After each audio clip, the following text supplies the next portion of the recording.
I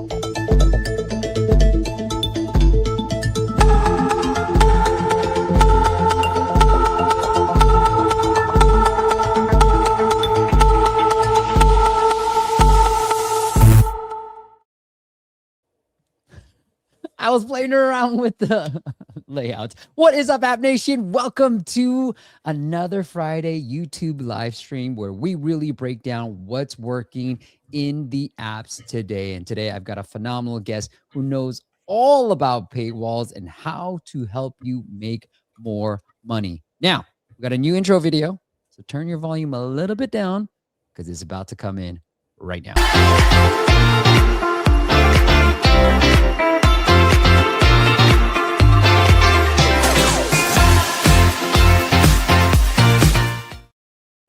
Okay, we like to change things up. All right, I want to introduce my guest, Nick Godwin. He is the product and growth of customer growth at Superwall. He's going to share what the highest subscription apps are doing differently in 2026. Nick, welcome to the show, my friend. Hey, thanks for having me. All right. Well, I'm super excited to get it going. I want to say hi to a few people. Motorcycle app, Paywall is king. I'm interested in the motorcycle app. That'd be interesting. Dora's here. We've got Seb, we got Joe, we got J1. What's up, George? Good to see you. Rome check-in from Rome, Georgia. Rome, Georgia. I didn't even know that was a thing. All right. Good to see you, bro. All right, Nick. Well, let's get it going, man. Well, I actually want to give you a plug real quick because I think I really like this. And we're seeing a lot of delays in reviews right now. And Nick's got this website, obviously Superwall. We're going to talk all about the coolness of Superwall, but Nick's got this thing called appstorereject.com. So if you've been rejected and you want to tell us a little bit about this, Nick. The TLDR is app rejections suck and delays take time. Every time you get delayed, you're waiting to push out another app update. Right now it's hitting like close to 10 days, sometimes longer. And so if you click on like one of those trending rejections, let's just take that first one on the top left. Yep. Click there. What I've done is I have more than 180 curated rejections from actual developers who've gotten these notes from Apple. I provide my take, my personal take, not just like AI garbage, but actually like how I interpret these. A resolution guide that you can copy, drop right into Claude. I also have an agent skill that you can use right in your code base, right in Claude Code or Codex. Reference that and pulls right from my API. But you'll see there's also that little note that says consider appealing. Mm-hmm. I have certain guidelines here, or certain guidelines where you want to appeal because Apple might have gotten it wrong. And think about this, like app review is hard because there's a physical human reviewing all of these. So we have one layer of review, which is the actual guidelines. We have a second layer of review, which is what you see in the reviewer notes when they come back to you, which is a separate set of interpretation from what the guidelines say. They're usually more explicit, but they're hidden. So I've tried to expose all of those as much as I can of what actually is here. And then this third layer is there's a human being actually testing something on your device, and they're missing so much context of what your app is. Right. The quick example is I used to manage a spam call and text blocker app called RoboKiller in the US, and we required contact permission because you didn't want to actually miss a call from your kid's school or some other person that you have in your contacts, but we didn't want to accidentally block that. So we required contact permission. Apple didn't like that, but when we would explain our use case in an appeal, they would then grant us access to let it go. So sometimes reviewers just get it wrong. Sometimes there are use cases where something that technically breaks the rules should be allowed. And I think app developers are too afraid to appeal things with Apple or make the case for why something should be allowed. Some of it's black and white. And that's why the resolution steps are really easy to drop into Claude and have it fix something. But sometimes you actually want to appeal. You ever experienced this, Nick? Adam says, I noticed that what seemed to not be a human testing our app recently. Yes. Sometimes Apple's introducing a little more automation. And sometimes you get a rejection.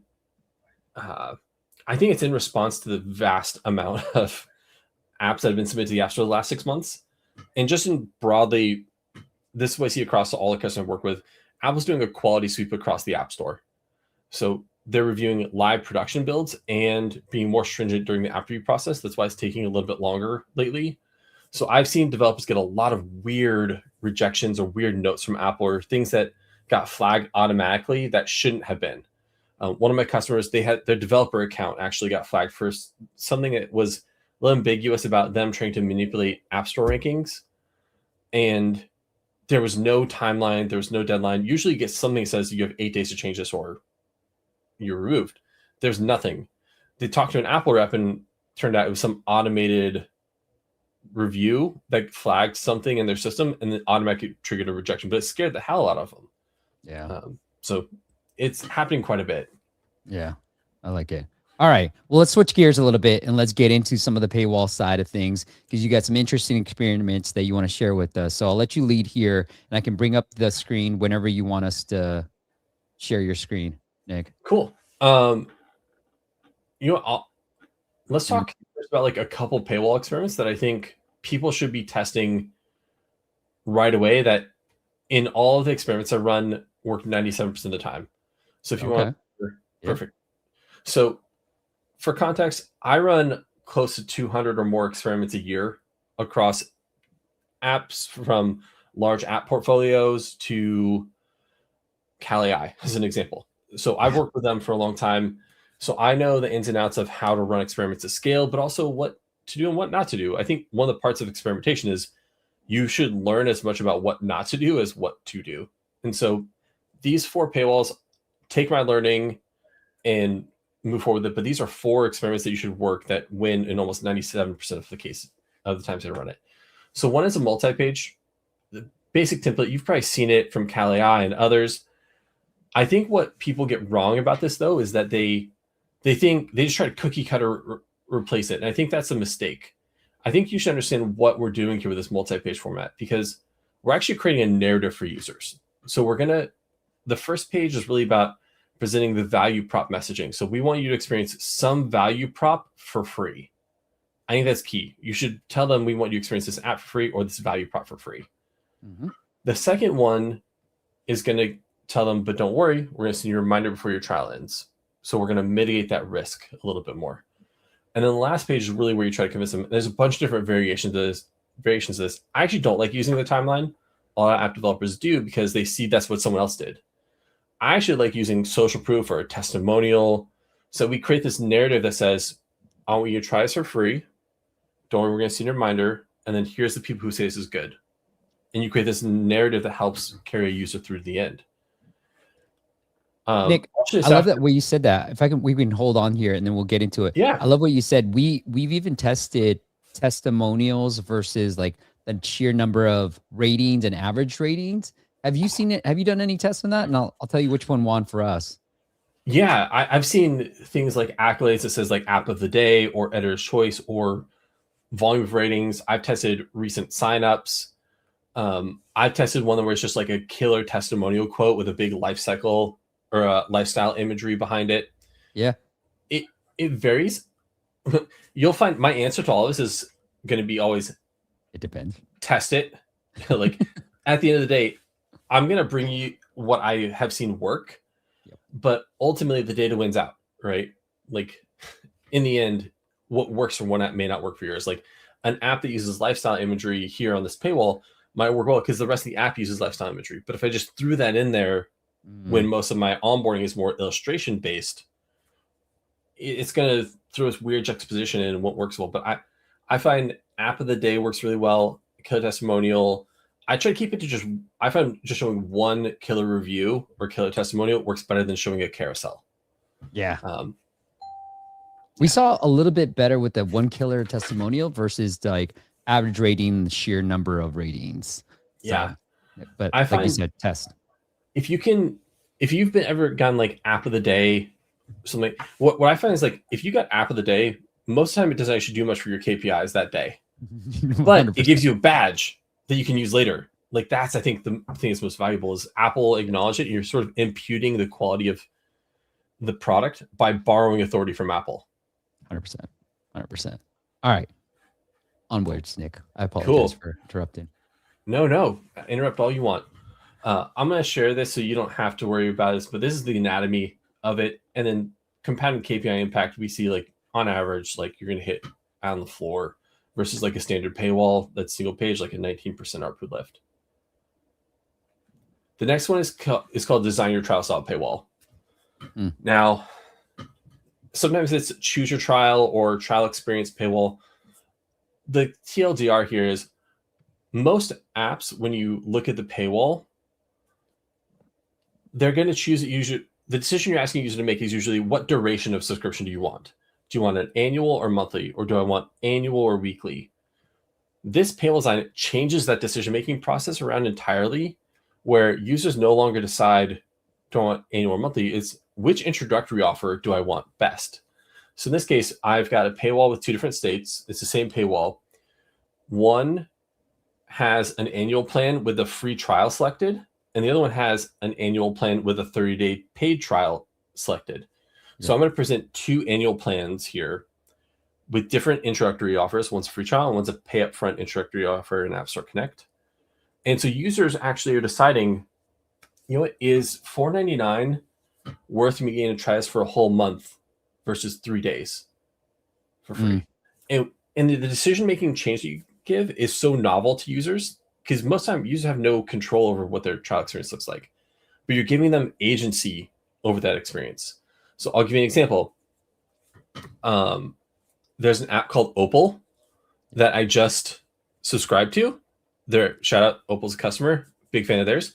But I just subscribed to Opal and I opted for $4.99 for a 30-day trial because I want to see long term, can this help me over the long term versus the trial that they had. So like, you know, you're giving users options over the experience that you don't normally give, don't normally see. And what we find is that novelty of it drives initial conversion rate up quite a bit.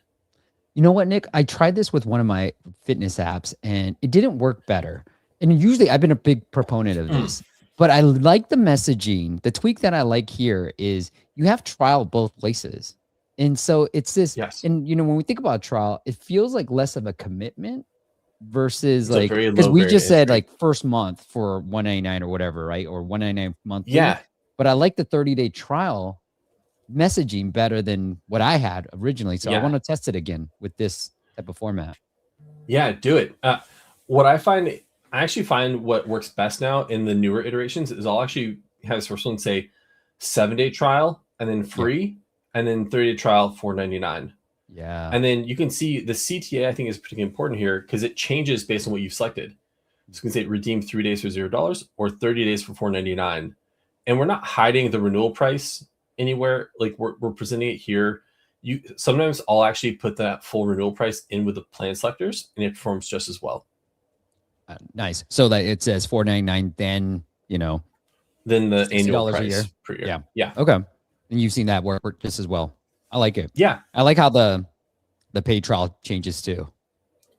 The timeline changes. Yes. You got to update that. And still like, I always recommend still continue to send a reminder notification. You know, 30 days, 28 days down the line is still helpful for customers to have that reassurance.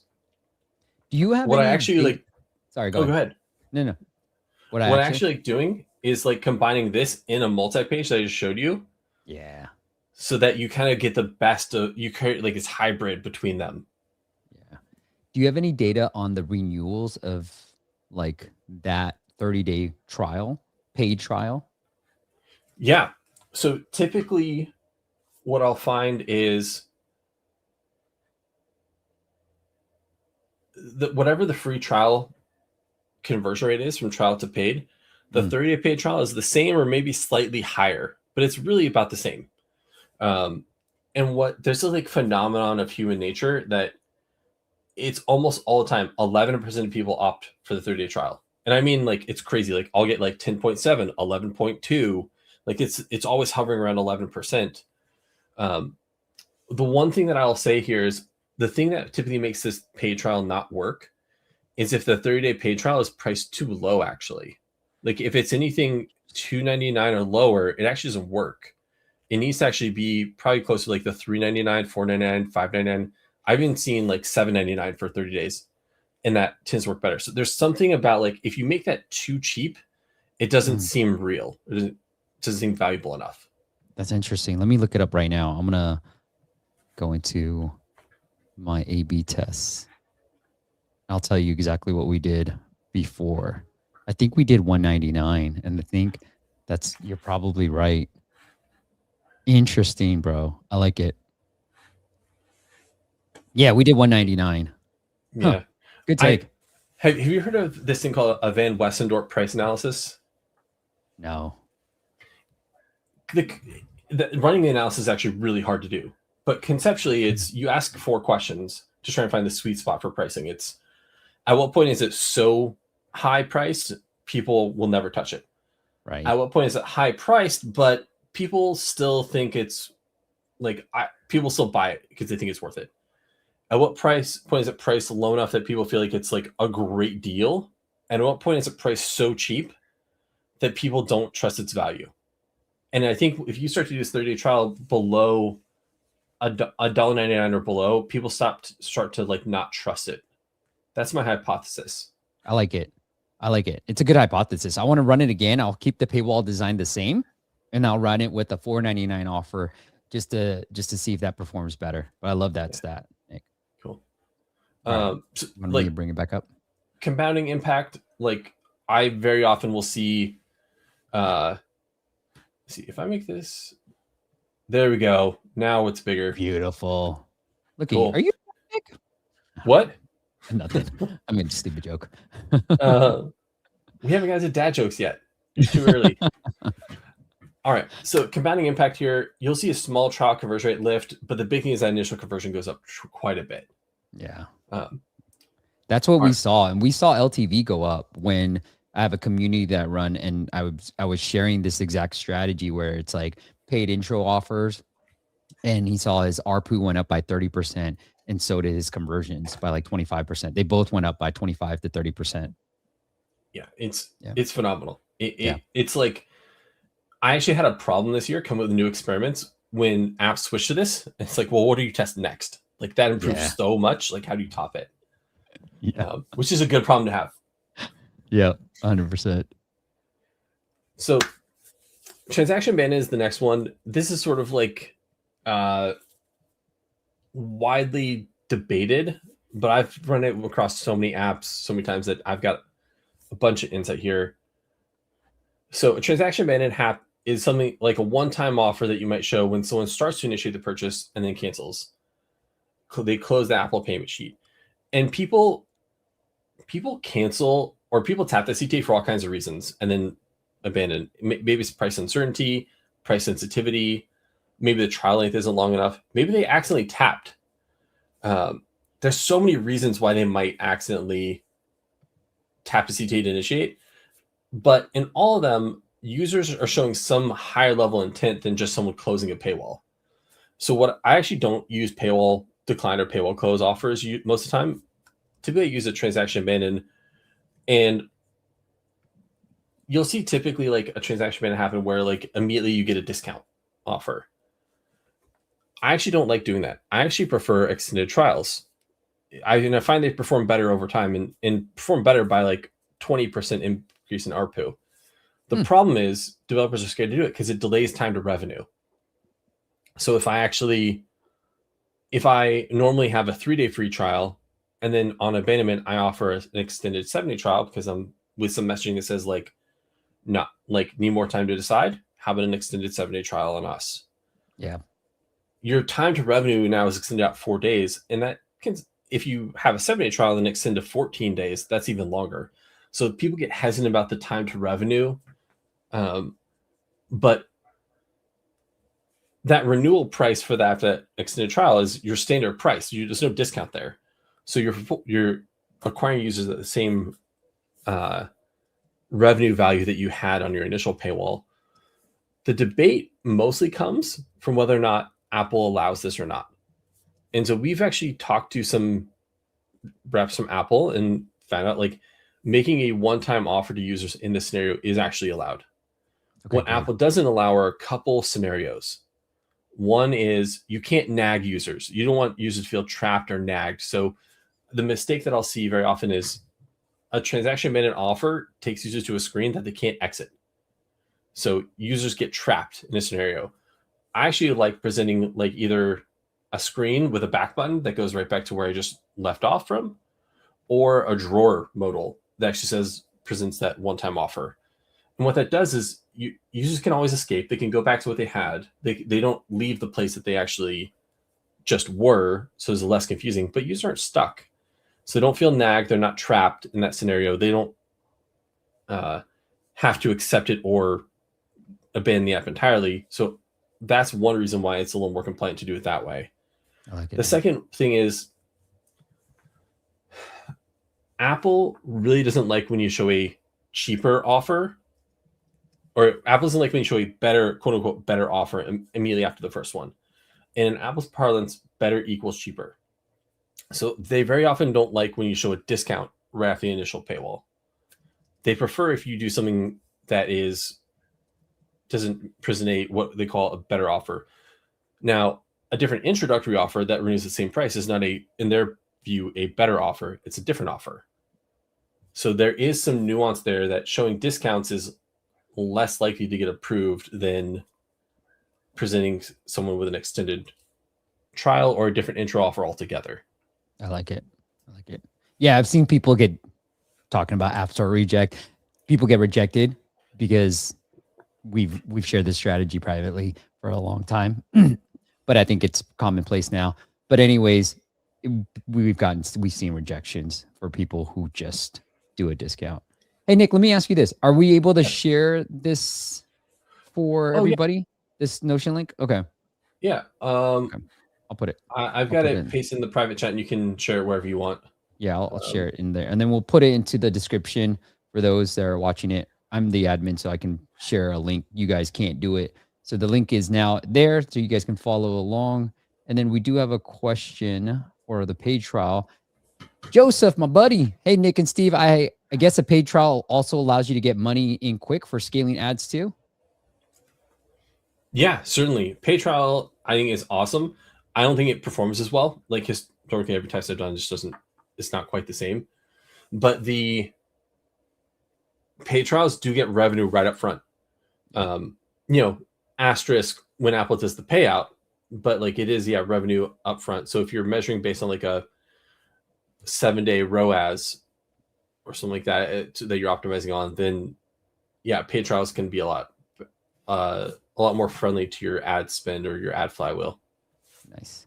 And we got Leo. What's up, Leo? And then we got what are the most powerful Superwall features that are severely underused? Oof.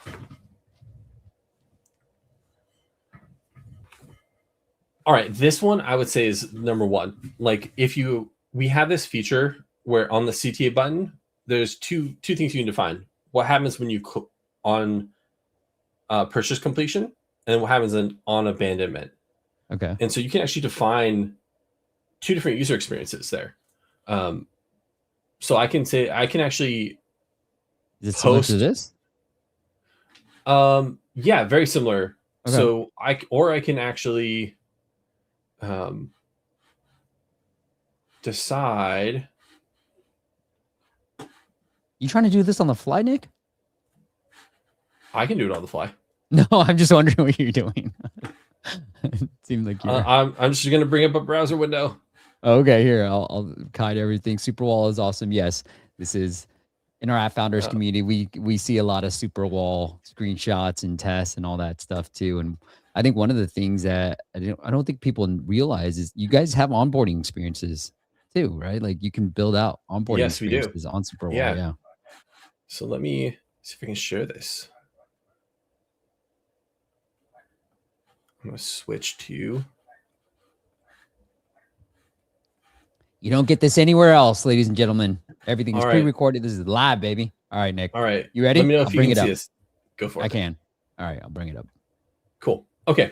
So this is Superwall's editor. If you've never seen it before, basically I've got my layout pane, my styling pane, all that. This is actually a flow. So you can actually see I've got a canvas view, and I can create an entire user flow. So in this case, multi-page paywall, pretty straightforward. A few steps in here. Again, multi-page paywall. Here's the example of that social proof at the end. Love that. But what you can do here is on CTA, tap. I can actually clear it here. I'm going to say, I'm going to, on the CTA tab, I want to purchase whatever the primary product is. And I guess we should actually select the product. That's the most common use case. And I have after purchase, close the paywall.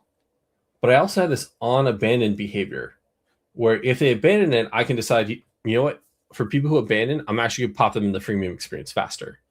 Or I'm going to present an abandonment offer.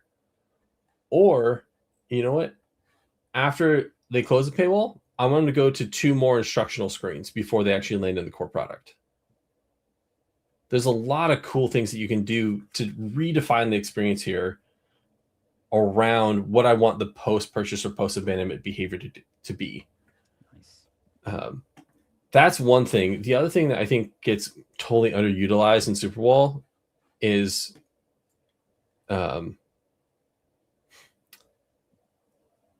using Superwall to ask questions or do surveys and gather custom attributes and custom data. So for example, every time we have these elements that you can add, like multiple choice elements, text input, sliders, indicators. And in each of those, I can set a custom user attribute based on those. And then I can use those custom attributes as filters for later. I can use them to personalize the paywall experience. So for example, in an onboarding flow, I might ask a question like, how many times do I eat up per week? And then I might tailor the paywall a couple steps down that matches that experience. So here's an example. A fitness app might ask, where do you work out? Do you do a home gym or do you go to a local gym? Or what kind of gym? And then on the paywall, I might actually use lifestyle imagery that matches that experience. So I might show like a garage gym or a local, like what would look like a local gym. So there's tons of ways to personalize it based on user inputs. And I think you can create these custom attributes and then you can also send them to your backend so you can keep this record. That's amazing. So I love it. Cool. And I think, what I've been talking about, and I'll just spoil it for everybody here, is just price differentiation. Nick, the clearest example I use is if you think about Canva, you go professional, personal use. And if it's professional, you can probably charge more. Where it's personal, you can charge a little bit less. So you can differentiate prices based off of those responses as well. Totally. I think across the board, one thing that gets underutilized in the mobile app world is pricing tiers or different pricing plans, where I actually have stopped offering any sort of freemium in any apps that I work on where I have a say in it, because I think freemium, it doesn't work as well as if I have a separate subscription tier that comes with like the basic products that I want to offer, or the basic subscription. And then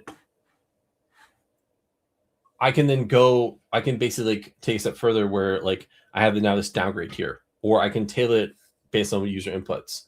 So there's so many different ways that I can use different subscription tiers.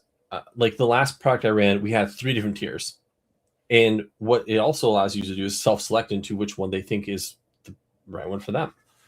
And in particular, if you offer a free trial on every subscription tier, people tend to go for the biggest right off the bat. Interesting. I love it. All right. Well, they loved that you shared it. So thank you, Nick. Cool. For sharing your screen like that. Oh, absolutely. And then you want to get into app to web now? Yeah, I'll just talk on app to web. It really, the economics are pretty solid. Like I've seen pretty massive gains in ARPU from app to web tests. And it really just depends on a couple things, but also it is from the outset. Like if you're in the Apple Small Business Program, app to web is not for you. Wait till you're paying 30% to Apple. Like basically that 15% that you pay to Apple it's a really good deal. I think that's what Apple's real value is probably around like 15%. Once you jump to 30%, that's where like app to web becomes really valuable. And just the thing I want to highlight here is you have like your subscription mechanics look very different with app to web. You're going to see a big drop in initial conversion rate, but trial to paid and retention looks so much better. That extra friction of Stripe cuts out most of the people who would have gone and canceled it immediately anyways. So your trial to paid looks better, your retention looks better, and ultimately like ARPU goes up. Most cases I run it, the floor is an 11% ARPU gain. Wow. Hey, Nick, do you have any good examples of apps that are doing app to web very well? Yes. Fig is an app that does it well. Be Present does it well. There are... Shout out to Jack. Yeah, there are plenty of... I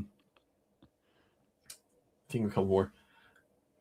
A lot of app developers like to sort of live under the radar when they do app to web because they're still concerned that Apple will take issue, even though they're fully compliant.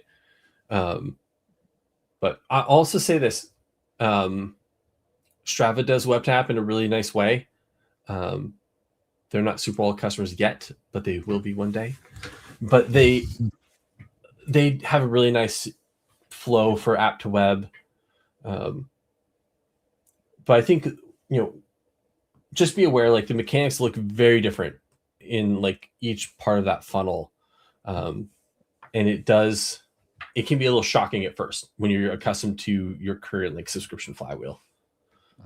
I also really like running a variation where I only use app to web for my annual plans.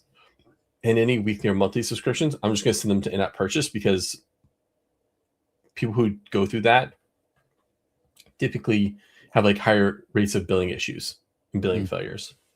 If they're going to offer a cheaper price up front, you're going to incur some more billing fraud. Yeah, I think that's been the biggest downfall or con, for app to web is just that billing stuff and then getting a lot of billing errors through that. Yeah. That's what I've heard from others. Yeah. Well, that's one reason I like using Stripe Managed Payments instead of Stripe Billing, because Stripe Managed Payments includes additional fraud prevention features that reduce that significantly. And it also includes a bunch of extra features for like chargebacks and chargeback prevention and managing disputes. But they also give you Stripe Managed Payments. They handle all your customer support and refunds and taxes, all the compliance stuff that you don't want to have to worry about anyways if you're an indie dev. I don't know if I should put this app on blast. It's a very popular app, but I've seen their app to web flow. Pretty interesting. What do you think, Nick? Should we? I'll put it in the private chat. Yeah, put it in the private chat, and I want to see what. Oh, yeah. I mean, you could show it off. Yeah, you could show it off. Yeah, okay. They're big enough that like people know about it. Okay. All right. Let's do it. All right. So I want to show you guys interesting way that Headway's doing it. Look, super cool onboarding. I think they done amazing. Really love this. We kind of talked about this in our founders community. What are the most common? What's the most successful people have in common? They read a lot and then they go into it. I like this open loop. All right. You go to the paywall. Check this out though. When you get to the paywall and you get the commitment screen, you get the multi-page paywall. Yep. Continue, go straight into a web site. Yes. They jump. So this is some Superwall that we're working on. It's a feature called Teleport that's about a week away from shipping, where you basically drop users right into the web at a portion of your paywall that you want to become visible on the web. So if you hit any of these, you have to enter your email address and then you pay. And then if you hit continue with in-app purchase, the cool thing, Nick, was it literally opened it up, even though I was on the web. Yes, it pops you back into. Well, I think it popped you back into the app. This is amazing. Yeah, it pops you right back into the app. And then I haven't technically left the app at all, and it initiated the Apple transaction seamlessly. It's crazy. It's so smooth. Yeah. The only issue I have here is they're using an in-app web browser. Yeah. Which is technically like outlawed by Apple. Like Apple technically requires you to open in Safari fully. They're getting away with it, but maybe they're not right now. I haven't checked the latest, but they That's why I I imagine wasn't that sure if I should put him on blast. Blame Nick, okay? no, I had wait. I no, didn't. He said but okay. No, I'm just kidding. even here's the thing. Even if they could easily change it where or continue to in-app payments would just deep link back into the app and initiate the purchase. It does. I mean, It would it's be the same crazy how UX. seamless it is. Yeah. Yeah, it's they're just crazy. using an external in-app browser instead of external browser, but it would functionally be the same. Yeah, it's pretty crazy the way they've done it. I just thought it was the best. Yeah, I've seen it's smooth so far. Yeah. I mean, and it is a hard paywall too. Is awesome. Yeah, App to Web is awesome. I think we're still early adopter phase. We're a little more than a year into App to Web being even available at all. Yeah. Users are still getting accustomed to that flow of going and purchasing through Stripe billing or some other checkout method. So conversion rates will come up. It will get better as more and more people get used to it. But even with conversion rates and that friction feeling very unnatural, it's still looking pretty positive. Yeah. You trying to pull something else up? No, that's the end of my 4 experiments that people should be testing.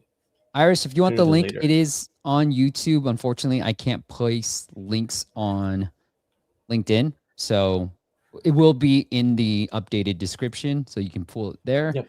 And you can find me on LinkedIn. And then I'll post afterwards and share it publicly. Oh, that'd be cool. Thanks, Nick. Yeah. Yeah. Tag me on that, will you? All right. You got you want a hard-hitting question? Let's do it.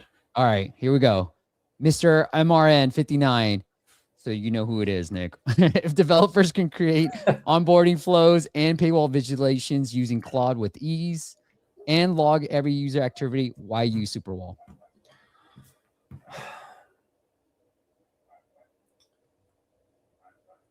That's a good question. So we ask this question of ourselves quite a bit. I think it's reasonable that we should be asking, why would someone still use Superwall given I can vibe code everything? And we actually, this is how our editor is changing. We've added a bunch of AI tools and the ability to connect it to an agent to have it build your paywalls. Now we're actually going, when our editor was built, the whole world was going no code. And then AI solved code. And so now we're back to no code, but it's code first. And so we're going back. So we're actually building a whole new CLI that is coming that will basically build from code first. So you won't have to operate within the constraints of the Superwall editor and what components we have. It's just going to be, you build them freely. So why use Superwall? Look, there's a ton of analytics and a ton of data to ingest that is really hard to get right. So right out of the box, you're getting the best way to analyze your paywalls and experiments. You're getting the best performing templates, but you're also getting the ability to run really clean tests right off the bat. Superwall is an opinionated product in that it says, here's a campaign structure, here's an audience structure, here's how you should run experiments, here's what the results you should care about. And so Superwall provides all that for you, but it also just makes it so much simpler. The other thing is, as you scale and get bigger and bigger, it's hard to keep that record, and it's hard to go back and look and see. I'll run I have some customers where their previous experiment list is going on 30 to 40 plus experiments, and so you have that rich history that tells you how it's improving over time, that you can see all together. And then especially once you add in team members, if you add in team members, it's keeping everything just sort of in your database is keeping it in a black box somewhere. So the multiplayer effect becomes super valuable with Superwall. But you can do all that. But it's still, if you do it on your own, you're just asking, here's a question that as a product manager, I've asked in the past many times. Is it better to build or buy? And if you already have a best-in-class tool available to you that you don't have to go and build all this extra infrastructure around or these analytics database, you can just buy it and use it, why not do it? And if the cost is not prohibitive, and for context, Superwall, I'll be upfront, we charge 1% of attributed revenue and attributed revenue means that revenue that came through a Superwall paywall. So any of your other revenue that you already have, you never pay for that to us. Like it's just only what Superwall paywalls provide. So like I'll have some customers they'll use Superwall, they'll use a feature flag to flip on traffic to Superwall experiments, run the test. Once they find a winner, they'll build it back natively and then flip back. Like if you really care about cost, that's one thing you can do. But Cloud Code in Superwall, just you build experiments fast. Like hey, Nick, I'm gonna stop you real quick. I'm gonna move on. Yeah, look, and Claude in Superwall is the play because you get all the analytics that helps make it Claude better. And same with Leo. I use that. All right. No. Yeah. With this guy. All right. Leo says, any recommendations or app references for landscape paywalls and onboarding flows besides switching to portrait? So for those vertical, I've seen vertical onboarding and paywalls perform a bit better, but I would love to it's more anecdotal versus like hard facts. What have you seen, Nick? Yeah.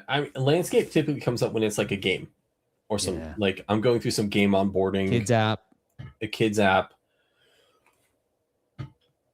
I don't have enough data to back up, so everything I'm going to say is anecdotal. Yeah. But I think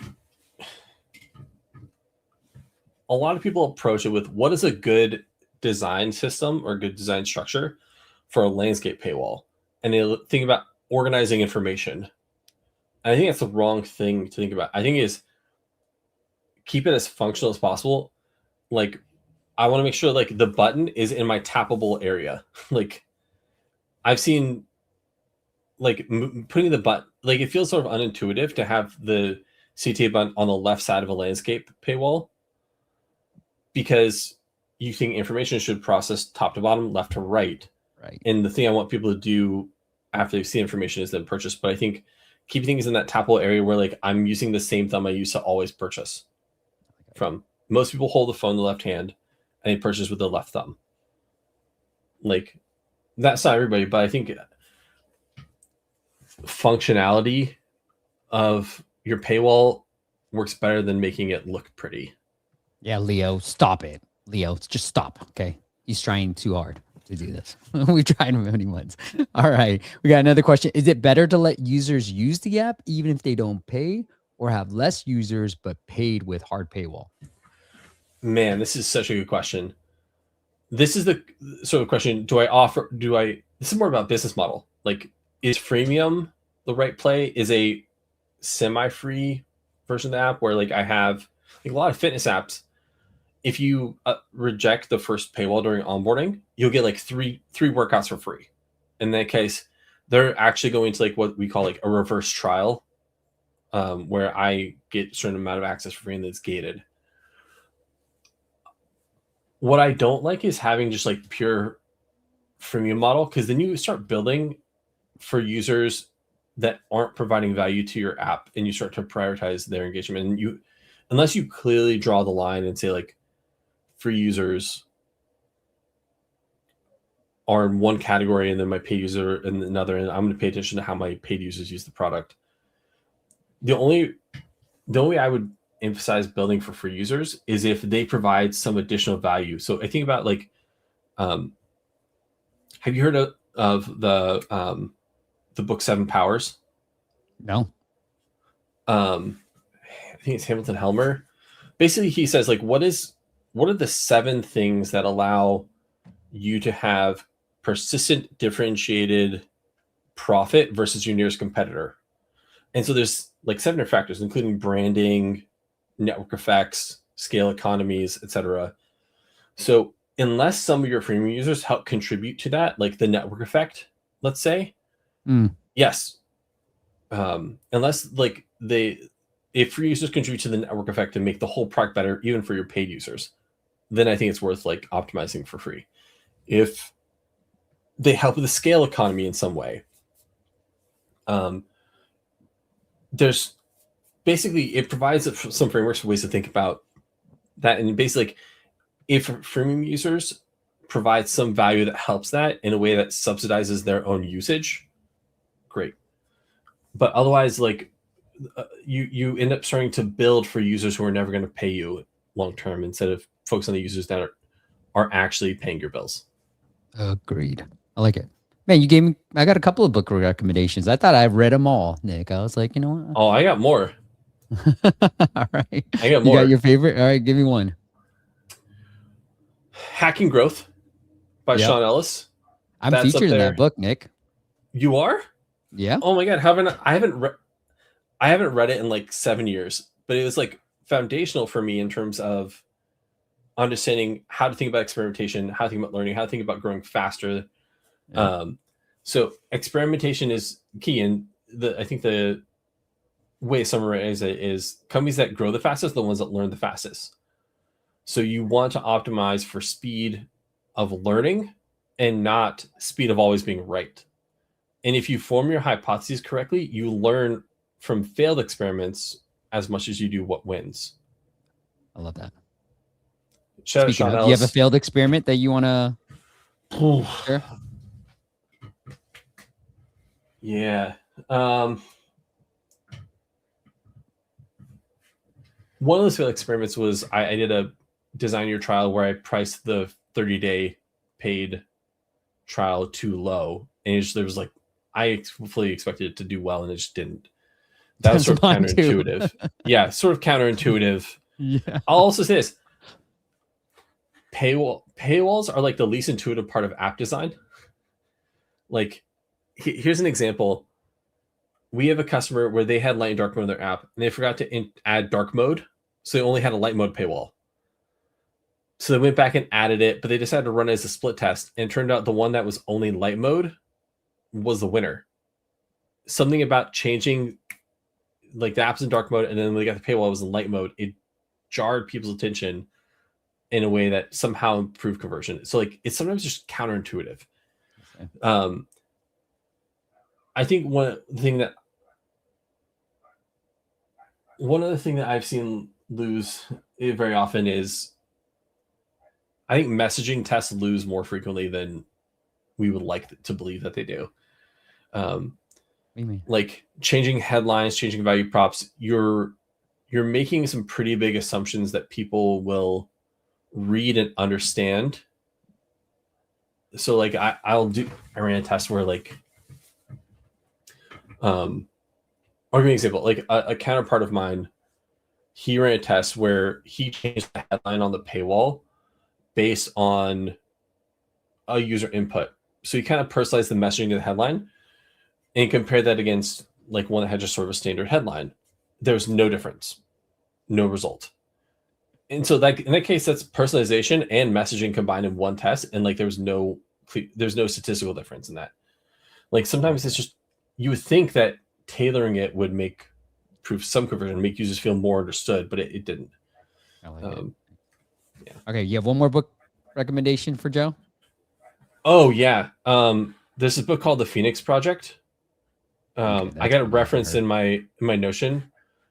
The Phoenix Project, it's a book about IT and DevOps in a narrative format, and the audiobook is fantastic. Okay. But the Phoenix Project, I think the bigger thing is the principle that teaches is like theory of constraints and how to build flywheels and like remove as much of constraints in your system and how to identify them. So like think about like an assembly line, like your whole funnel and your onboarding flow is an assembly line and you're trying to get users to the end. So this is why we have things like drop-off analytics and onboarding. We have like conversion rates because you're trying to identify where are my constraints to getting users to the end where I really want them to be and how do I optimize. And so think about your entire growth flywheel of how the amount of trials I have reinforces the quality of users I can acquire, which then sends them back to my app to download, who go through onboarding, who then reach the paywall, who then are going to convert on some trial or no trial product.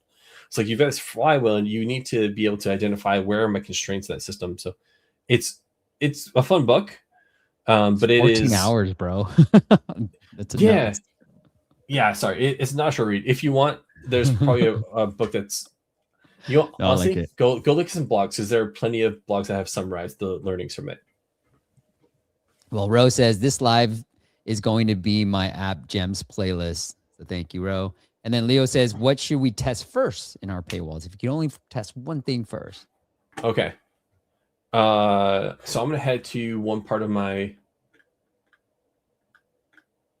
Tell me when you're there. All right. I'm going to show you guys. This is my growth lever framework. This is what I've developed from working with the best apps in the world for the last 2.5 years.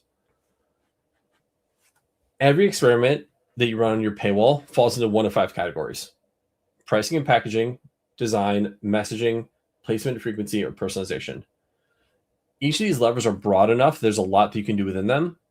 But when I run tests, I never mix 2 of these together. Like, I won't test pricing, packaging, and messaging in the same variant without having already tested them isolated before. Otherwise, you don't know what works, right? So whenever I start testing paywalls, my first go-to is pricing and packaging, because it's not just the pricing, it's trial length, trial options, the orientation I display them in. How do I display everything is just presented as an annual plan, and I have a show all plans button underneath? Do I stack them vertically, horizontally? You will get more value out of pricing and packaging tests that feel small, but they actually have like a big impact on the way users perceive your product. And pricing in paywalls is all about value perception. So pricing and packaging can subtly change the value perception of your product and make that decision easier for users to make than we like to give it credit for. So whenever I start testing with any app, pricing and packaging is what I hit first. It's the fastest, it's easiest, it's very simple, and it's very easy to come with good, clean hypotheses for. Love it. Anything else you want to put here? Or this is it. You want to go second, third, and fourth? I usually go paywall design and messaging after, but I've actually been focusing a lot more on personalization lately. Okay. But I like actually, you know what? Let's take a step back, because I think we did have like a couple of apps you had asked me to review before. I think placement frequency, I would think about for a lot of indie apps where, for example, Pocket Party. Oh, we'll get to that, Nick. Hold on. Oh, sure. Let's wait on that. All right. So I'll make a contextual. Back to me, Nick. Nice glasses, Steve. Thank you, John. I appreciate you. Enough about you, Nick. Back to me. You're the host. It's your show. I'm just messing. All right. No, we're going to get into that. So Nick teed it up best. We're going to audit your apps, and then we're going to do some dad jokes.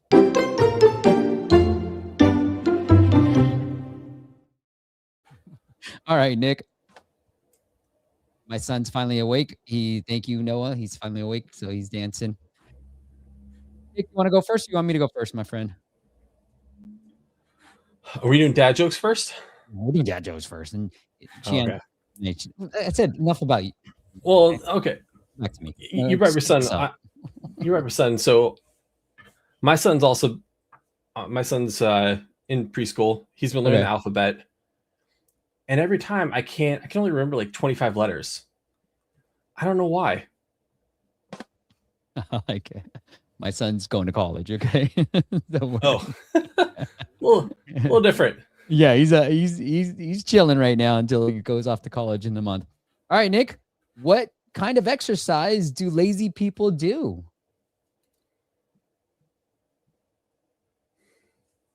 Oh God, I don't know. Diddly squats. Boom. Nice. All right, put S if you thought my joke was better, and then put S if you thought. Wait, put S if you thought. H is getting me crazy. Put S if you thought my joke was better, and then put Nick if you thought Nick's joke. And if you thought, you guys got it. Forget it. Enough. All right. If you want your app featured in the future live stream, just go to appmasters.com/audit. Appmasters.com/audit. Damn, bro. Like so many. You guys are all traders here. Okay. Thank you. Okay. What is this? Get out. All right. Let's get into this app. We've got the read summary, and Nick, you've got your. I'll pull up the app first. Oops, my bad. Let me do this. Remove, add, boom. So we got read summary from Yarbo, animation heavy, onboarding, paywall, and onboarding experience. All right, and then I'll pull back your notes, Nick, if you want to do that. I think the screenshots are kind of ugly, but that's just looks like it's AI made, but that's my thing. I'm also not a fan of putting a meme in my screenshots. Like, I think that there's probably a better way to convey what you're trying to. I think also the fact that going through the whole onboarding, the emphasis on reading, differentiating between AI written content and human written content, and a lot of these screenshots look like they're AI written or AI designed. Yeah. So I mean, I think honestly, like who is it? If you go on Twitter and just look up like App Store screenshot, you're gonna see tons of awesome examples. I would just borrow them as templates. Yeah. Like, all right, let's get into the app itself. Read summary. Boom. And Nick, I know you got the paywall optimization. Pick a color for what? Wait, what is this? oh, app? what? I didn't pick a color when I went through. Read summary. Okay. All right. I don't know what the hell. Man, this is a bad first page for your app. If you're just going to summarize stuff, like I don't remind me what the app was. Jeez Louise. Yeah. Remind me, bro. That first screen's got to be like a continuity connector. Yeah. I like this. Like, don't ask me for the color yet. Who cares? Do you prefer reading human written content over AI produced?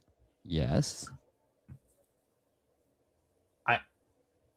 I think the question's valid. It's just such a leading question. I know. How do you feel towards AI generated articles? Yes, wordy, lack of substance. What do you do when I hate how my like thumb has to go up and then come back down, Nick, to your point about like make it easy and usable. Yeah, all the center aligned content is really throwing me off. Oh, I thought, okay. My first instinct when that thing popped in the middle is that was an ad. Yeah, that's true. And also, oh my gosh, not a big fan of something that like makes me have to play audio and onboarding. Like, I'm never in a scenario where I want my phone to be making noise. Yeah, agreed. Okay. And I know you got your. By the way, that last screen before this, that was the wrong message with the content that was displayed there. Like, app reviews is not the point where you want to be conveying like the big message of how much time they can save. I like it. Okay. Then I'm going to share your screen because you broke down the paywall a bit more. Yeah. So let's do a practical here assessment of pricing, packaging, design, messaging, placement, frequency, and personalization. So the thing I noticed right away is that this paywall has like some big design issues, namely the pricing and packaging design. Those selectors are so big, that you can't see them all, and it's not like there's like a ton of content here. It's just like you've got your selectors where some of them are bleeding below the fold. So that's problem number one. You got to clean it up a little bit. I think, there are credit packs that you subscribe to. I think one of the biggest mysteries with AI, and some that we do not clarify very well and is often misunderstood, is how much is 100 credits going to get me? Yeah. Like, I don't know. 100 credits sounds like a lot, but what is like, I don't know what 100 credits gets me. I don't even know what Lifetime Unlimited is going to get me by comparison. So I think we need to do a better job about conveying here what credits actually mean. I'll see this a lot in like photo editing apps too, where like you buy credit packs, and like, I don't know, like if I want to remove the background from an app, how many credits is that? Like, give me some examples. I think other thing I noticed is that the same paywall used in onboarding is also used in app. I would show something different there. Like, someone who's in your app who has seen your product a little bit, and you see something different on the paywall than user going through onboarding for the first time. I see. I like that. And then I think if this developer shrunk down those selectors, even put them horizontally side by side, That would make a lot more space. Those selectors are so big compared to those bullet points that no one's going to read those. And I think that I'm also confused about the value prop, because the app is about reading content, and all this message here is about like protecting its AI slop. And I don't know. I'm still missing the connection. I think one thing that could happen is if all the content of the bullet points does not match the value prop of AI protection. So we got like a bunch of mixed messaging here. Yeah. And the text is so small at the very top, but it's so small. Yeah, like the selectors are like 10 times the size of each bullet point. I'm also not a fan. I think I will say I've had this sticking on my desk for years, and it says users don't read. And that is like my guiding principle, that users you should start with that as like a guideline that like users don't read from the start. So like anything, these bullet points should not actually be like bullet points. They should be visual explainers. So you should attach like a little bit of copy next to something visual. So like you could probably find a way to display turning website into 1-minute voice memos. Show the screen in the app that actually does that for you. It's so easy to convey what sharing audio and voice memos looks like on social media. Skipping trackers cookies, like it's so easy to create like some illustrations that I can visually process faster than the text on here that I'm going to ignore anyways. Yeah, I like it. We got a question regarding moving the thumb on continue buttons. What's your recommendation when there's text input, like continue button stays pinned to the bottom and get covered by the keyboard? I'll give you one better. I'm going to go back to headway. You can see that the options are like below. They're low, close to the bottom of the screen, so that my thumb is right there. And then secondly, like if I just select something, just go. Like it's just go. So that you can see. Unless it's a multi-select, if it's a single selector, if you tap it, automatically progress the next step. Right here, this goes. Like I just press it and goes. Totally. Yeah. Totally. So there are a bunch of options there. All right, Nick. Well, let's get into the more important question. Age. Who won the dad joke round? See, I had to wake him up. He was sleeping. I was like, Age. Oh no. Go ahead, Age. Who won? Let me. So the score is 6-3, and the winner is Nick. Boo! Good job, Nick. All right, where's my?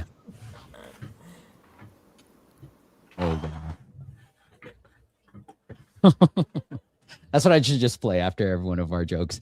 All right, let's get into that last app. I think Yarbaro, you're here. I think this is you, but great feedback. All right, hope we weren't too harsh, but we wanted to give you the ultimate feedback. And then we got Julian's app. I'm going to skip just to save time. Julian, I'm going to pull up Julian's app, and then we're going to straight go into the monetization side of his app, because that's what Julian wanted help with the most. Pocket Party Games right here. So I'm going to go through the onboarding, Nick, and then I'll toss it up to you when it comes to the paywall. So let me go through this. It's going to be very brief. I checked it earlier. Whoops, what happened on screen? Okay, cool. What in the world when technology fails you? Oh, wow, okay. So I am right on, let's see if this pulls up. Son of a gun. So I'm getting right into the homepage of the app, and there's no paywall. There's no onboarding experience. You're just dropped right in. Yep. Yeah. So what would you say to that, Nick? I'll let you say it. So at Superwall, we see this completely linear revenue increase when you have some paywall and onboarding versus not. And like your paywall rate, as that increases, your revenue increases linearly. So like ideally your paywall rate for every first install should be somewhere like 80 to 90%, and ideally close to like the 90% range, where 90% of users have seen some paywall during the first session. The way it is now with no onboarding, you used to have to kind of fall into seeing a paywall. Like I've got it open, And the only way that once I get into the product that I can actually see it, I don't know. I have to go to that special badge at the bottom to find it. So I have to go looking for how to upgrade. And I imagine that at some point in here, there's some CTA that will take me to the premium experience. And I managed to trigger a new paywall that I hadn't seen before. I wish I could Cool. show you guys. It's making it a lot harder for me to play Let me this. do this. I'll drop this new one in the Notion that I'm looking at right now. Okay. Thanks, Nick.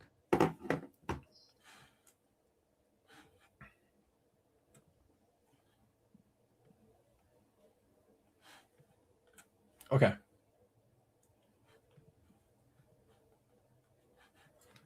So if you want to share the Notion, so this is the paywall that you find on this tab here, this special tab. Right off the bat, the first thing I see is I can't see my product selectors or what I'm subscribing to at all. That's going to create a bunch of anxiety with your users that they're not going to be able to know what they're seeing. I have to scroll down to see this. There's a monthly, yearly, and a lifetime offer. So right off the bat, one thing I see with lifetime is I think people price them way too low. Like I never priced a lifetime offer that was less than 3.5 times the annual plan, because lifetime there is really meant to be a price anchor for the yearly, for a recurring subscription. Unless you really want people to purchase a lifetime, it's not, all you're doing is showing something that looks like cheap and makes you makes you have to make more decisions. So again, I'll take a step back here. Whenever I look at a paywall for the first time, I ask 3 questions. How many decisions does this paywall make the user have to make? Does this paywall make the user read? And does it make the user have to do math? And the more the answers to those are yes, or yes, it makes them read, yes, there are more decisions, yes, it makes them do math, the lower your conversion rate is going to be. So the fact that I have to go hunting for the content, I have to look, it's harder for me to see what's there. That's all going to decrease conversion. And then this other paywall here, I think this is a lot better, and it clearly makes the lifetime look like the one that you want to select. It calls out one-time payment, shows the price. So if lifetime is what you want people to pay for, great, this is doing the right work. I think having the buttons be like the big button and then like this sort of like bento design is a little bit unintuitive. All 150 games. I think the one thing that I think is confusing about gaming apps is a lot of times we say like get access to all premium games or unlock all games. And I think it's fine, but I don't know what that's relative to. I don't know what's locked or gated. And so it's not super clear all the time. I think there's probably a better way to convey that.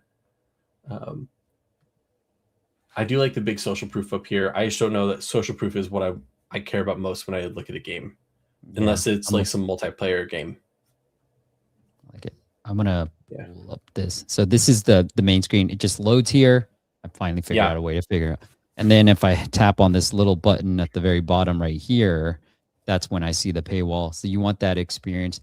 Nick, I will say that certain countries like Germany, they like lifetimes. So I would play around with the price. Back to your initial point would be, this is the first thing I would look at. Put an onboarding experience, put the paywall, and play around with the pricing. From our experience for these type of games, 40 lifetime seems to work the best. So you might want to play around with that and make yearly $29.99 in lifetime, those things closer. And then if you're not targeting the US, we don't mind subscription tier, but like in Germany, they'll prefer lifetime. They hate subscriptions. Yeah, at the same time, I find that there's still it depends. I think we're in the A/B test, but yeah, I think generally for subscription products across the board, I think that's correct that Germany prefers longer, like annual or lifetime subscriptions. But for a game, like this is probably like a party game, I would probably maybe consider a weekly plan. For sure. But and then maybe for like Germany and a couple specific markets, change the packaging. Looks like you got the weekly plan, but I didn't. This was a normal tapped paywall. Yeah. Well, what's interesting, I see monthly is available on the main screen, and then in a paywall that just popped up, I saw a weekly option. Yeah. So I'd go with the yearly, weekly, annual, and lifetime, and just that's the main paywall I would go with. Yeah. Yeah. Again, like I'm curious, like what the subscription, like the plan mix ratio is. Yeah. Because I would imagine that there are probably some people who are purchasing for like a party or like some social event that they're not going to need this long term. Yeah. So they may be more prone to shorter subscriptions. Yeah. But I mean, so we're evaluating like pricing, packaging, plenty of options there that we talked about. Design, I think it's long form is probably hurting things more than helping, especially in like this tab. I would put everything above the fold. Messaging, I think unlock everything or unlock the fun. I would just play around with that a lot because I think there's probably a lot of messaging that could work, but I think messaging is probably like way lower on the priority list here. Placement frequency is where I would probably emphasize a lot, like add an onboarding paywall or a first session paywall that pops up pretty quick. Even if it's just like a 2 or 3 step where the first 2 steps kind of just introduce the product a little bit. Yeah. And in gaming apps, there's not a ton of personalization options there. So personalization I would probably not touch. Love it. All right, Nick, I want to give you some plugs. So the website, obviously the company that we all love using, is called Superwall. And then if you go to superwall.com, they've got some amazing events. One that I'm going to be hosting with them in San Francisco. So that link is the Luma one. All these is in your favorite podcast app and YouTube description as well. But if you're around San Francisco area, when are we doing this, Nick? Yeah, right here. September 23rd, we're going to be hosting an event together, and I'll kind of share this out with my crew when it gets closer. And then go check out App Store Reject if you are having problems getting rejections from the App Store. That's Nick's personal project. So appstorereject.com. Nick, anywhere else you want to send users, the listeners? That's it. Right. I'll just say, like, shout out to everyone who's vibe coding side projects, building these. Like, I think there's never been a better time in history to create some side project of your own and put in real users' hands. You guys redid your website. I was like, wait, is this the right website? Oh yeah. yeah. Our CEO went on a riff doing this, made it look awesome, but in particular it's made for agents to clearly understand. And then we actually have, I don't know if you know this, you can add Claude to your Slack, and Claude can then make changes. So we have like a channel in our Slack that's just called website, and it handles all the changes on like the website. So like today I was like, hey, there's a bug here. Can you go fix this, Claude? And it found the issue and then made a PR. Wow. That's amazing, bro. Amazing. Good stuff. It is one of the most popular, like Sebastian needs him in my community as well, but one of the most popular for indies and bigger companies who are like really experimenting with paywalls and pricing.